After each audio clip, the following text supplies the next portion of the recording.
வங்க கடல் ஆழம் என்ன வல்லவர்கள் கண்டதுண்டு, அன்பு கடல் ஆழம் யாரும் கண்டதில்லையே.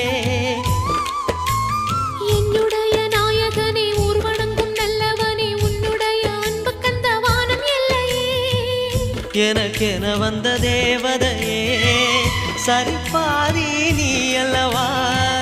நடக்கையில் உந்தன் கூட வரும் நிழல் போலே நான் அல்லவா. கண்ணன் கொண்ட ராதையர ராமன் கொண்ட சீதையர மடி சேர்ந்த பூரதமே மனதில் வீசும் மாருதமே. நன்றி சொல்ல உனக்கு வார்த்தை இல்லை எனக்கு, நான் தான் மயங்குறேன். என்னுடைய மனச தந்துவிட்ட பிறகும் ஏம்மா கலங்குற.